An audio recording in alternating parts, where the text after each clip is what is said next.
Hello. See, I did a little thing this morning where I thought to myself, why don't I just completely change the direction in which I used to do things? Oh no! Why not give you the type of presentation that the true crimes channel have a tendency of doing? A decision that may or may not have been sparked by my partner making me watch the latest season of You. Like, I can't believe that show made it so far. And so initially my thought was to talk about that poor math teacher who apparently had no client list, but the more I looked into it, the sicker I got. It kind of repulsed me. It's really bad. But hey, we're all being told not to look into it, so for the sake of reverse psychology, I will. Just not today. Today though, we're gonna stick with a friend of the channel here, Elon Musk. Remember how in 2023, after a Redditor walked in a company's headquarters with a sink in hand, that the Twitter bird logo got euthanized and replaced with an X. It was made by some random Twitter user who was inspired by Unicode, and was also presented with like a glitch animation that really stuck out because that's the kind of thing that went out of style 5 years ago. I know this because that's how basically every single one of my videos starts. Well, the change was part of Elon's 5D chess move, which was to make Twitter more attractive despite its position in the social media compass. For you see, in this corner, we had Twitter, for the smart and ugly people. Facebook and Reddit was for those who are ugly and dumb. Instagram and TikTok was for those who are hot and dumb. And Threads was supposed to be fitting right here.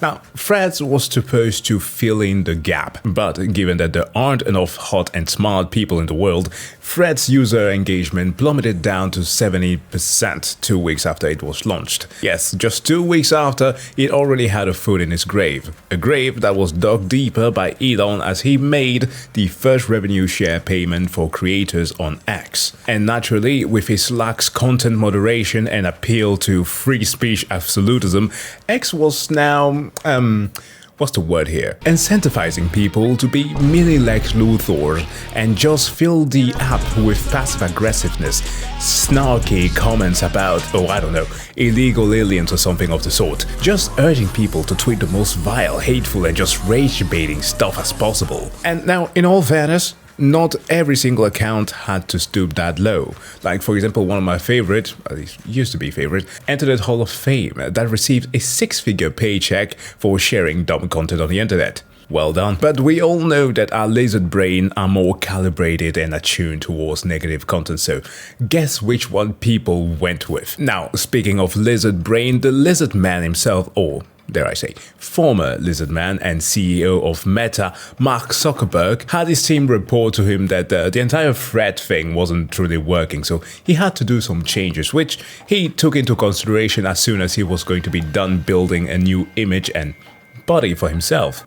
Damn, Elon heard of that and thought to himself that he was going to be doing the same thing, but not through physical exertion. That body has suffered enough. He would be approaching it with the greatest amount of tact possible.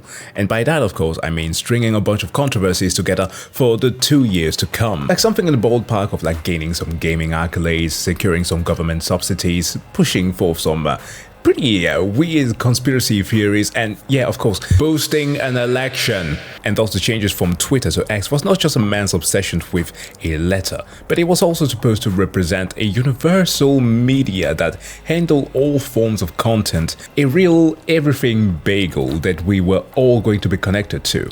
Now, if this description sounds like a rejected part of the Death Stranding script, it is because it is a tweet made by Linda Yaccarino, the actual CEO of Twitter. As the Twitty man who spent all of his time tweeting wanted some separation from X, he needed to pretend that someone else could be CEO. A code word for he needed someone to do some damage controls for all of his shit flinging. Enter Linda here. Great smile, by the way, who came to Twitter with a rather successful background at NBC Universal, where during her tenure there she generated something that was over 100 billion in ad sales, which was a pretty good deal, given that someone definitely needed someone to clean a house for advertisers to even dare set foot in this cesspool that was X. So she was the woman for the job, but with a caveat, for you see, she had zero executive power, and also she could not ever, and I do mean ever contradict resident Karen. Like seriously, I spent a good 20 minutes going to some of her most popular tweets whenever she replied to the ketamine demons crash outs, and I could not find a single one where she actually opposed or disagreed with his views. So anyway, this obviously created a lot of problems for Yaccarino, as everyone could see that she was a CEO in name only, something that she was actually directly asked about in an interview. You were brought in as CEO, that is your title, but you don't cover product. Right.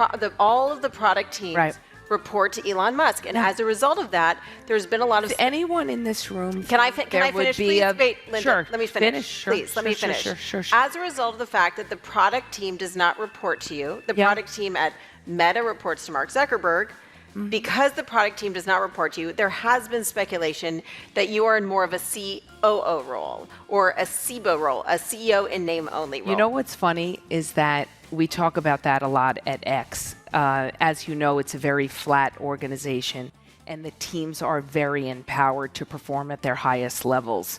So I'm not sure what your definition of, or how you want to kind of wiggle me into an answer of, are you really just a COO or I don't know. CEO in name only. Oh, okay, yeah, not nice. But that being said, No, she heard that. She was just mad, which was absolutely understandable, as every time Elon had a crash out on X, she was summoned to do the thing, to activate the damage control trap card. And she would do it, take the hit like a champ, and just kept on having no influence at all until the balance. See, Elon had another company called X. Again, the man is obsessed with the letter. This one though is XAI, which he founded in 2023 to sell AI-powered product, with its main product being Grok, which is something that you likely have come across because it's almost impossible not to know, given that 1. It is implemented into Twitter, and 2. Given the sheer amount of mental offloading that people are doing typing Grok, is this true?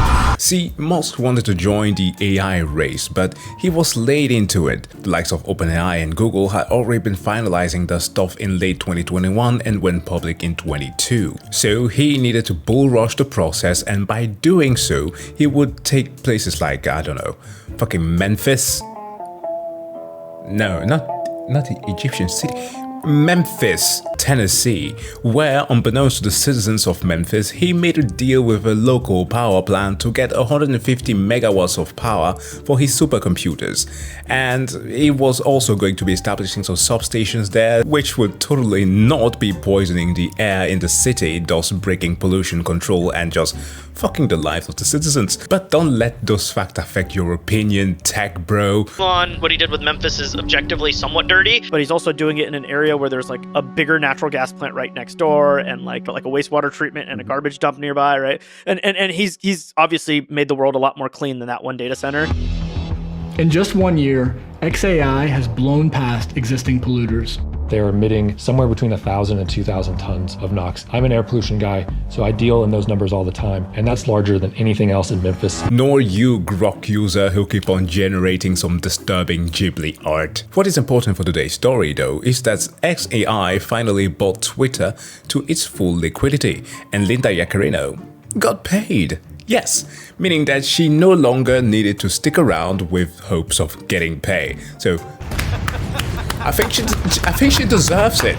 Simultaneously though, XAI's immense pollution paid off, as it now became the most powerful AI models out there, beating all the major players, with even results of a snitch bench speaking in his favor. Now, Elon did push the supercharge button for a few reasons other than just getting ahead of the race. For the most valuable company right now is Nvidia, once known for making this beautiful marvel of gaming hardware that I enjoyed for quite a bit. They used to be associated with gaming only, given that they developed the GPU, or graphic processing unit, a tool that has now become invaluable for many companies given the computational abilities that they possess. GPUs accelerate AI development by performing parallel calculations much faster than any CPU would, thus enabling the training of quicker models and more complex AI applications. This creates a feedback loop that pushes AI in the forefront of any company's priority list, and the model with the best, trust me bro, benchmark to back back it up usually attracts the most customers. So that was the first reason of Elon's move. The second was that Elon and his child, not her, the AI, have not been on the best term as of late, as Dark Maga's favorite chatbot was claimed to be too woke for regularly correcting the claims of its user base and even disagreeing with Musk on many occasions. Like, essentially, it was like a combination of the Twitter notes deadpan delivery of facts and the snappy and sassy way that the Grok would be like, that was too much of a deadly combo. It would leave any unprepared soul that just would type, "Grok, is it true?" in the same state that, let's say, Akuma would do when he hits you with his ult and poses on you to assert dominance. Just straight up embarrassment. And so to deal with that, Elon promised to unwoke the Grok. And so, as we all slept on July 8th, one teeny tiny problem arose from the Grok. It became literally Mecha Hitler. The ghost of someone's Argentinian uncle who died in the 60s made it somehow into the machine and started straight up tripping. Now, it is important to note that attempts at regulating or unwokifying Grok has been made in the past. Grok has, for example, once given information as to the system prompts provided to it when they were trying to curb its criticism of Musk and skew right propaganda. The thing is that they needed to drain it on completely different databases in order to actually fix it. But early tests have already shown that training AI on that purely conservative sources and data ends up just making a very inconsistent AI with poor understanding and just straight up racism, which was proven true on that very day because the shit flinging was just insane. Like, there's a lot here that I dare not even show you, from anti-Semitism responses to the obvious racism. Like, oh my god, this man finally did it. He took the intelligence out of AI. So, like, when you read stuff like this, right, a response that was given to the recent Texas flood, it's like, how do you even do this? Or how about these AI-generated graphic threats against a US policy researcher by the name of Will Stansel? Like, I'm leaving this on screen because I dare not even reach it. I'm not touching that, okay? It's too cursed. The machine spirit is fucked. This thing is more racist than freaking Ann Coulter, which is kind of funny because she's kickstarted this entire movement of unapologetically cringe racism, like, unlike the type that we have here in Europe, which is like refined racism that sometimes still surprises you. That is the type that makes you go like, blimey, I wasn't familiar with your game. That was clearly racist, but that was refined as hell. But no, none of that. But it is still incredible to me that watched bitch got like a spiritual successor in the form of a machine. What a fun timeline. Now, to center myself a little bit more, the logic here is very interesting because, like always, I'm not simply here to shit on AI, okay? It's not its fault, it's just a move of like father, like son. AI has its usage, but like when you can trace the logic of it, like the processing step that Grok makes use of to generate answer, and you find that when it doesn't quite know what to say, it just defaults to finding what Elon has tweeted in the past. Like, the level of narcissism that this fascist gooner has is just too much. Oh, also, Grok was sexually harassing Linda Yaccarino. Yeah, surprise, surprise, Linda is actually leaving. Who could have seen that coming after crazy tweets like, Grok 4 is really good, insanely good. I believe that Linda Yaccarino, as the CEO of X and a proven leader in high-pressure environment, possesses the resilience and fortitude to handle a big block. With impressive skills and determination, she wouldn't tap out. She owned the challenge like she owns the roles. Damn, this AI needs Jesus. It's like it's taking off the talking points of the most cringy shit that I've ever heard. Like, not even Reddit comes up with stuff like this. But luckily for Yaccarino, she managed to secure the bag before she left. With her departure, however, uncertainty for X's ad business is greater than ever. So the pivot to like subscription services is going to be higher than ever. And you can see that already with the users of Grok, right? There are vibe coders who are already grabbing on to Super Grok 4 to generate codes for games.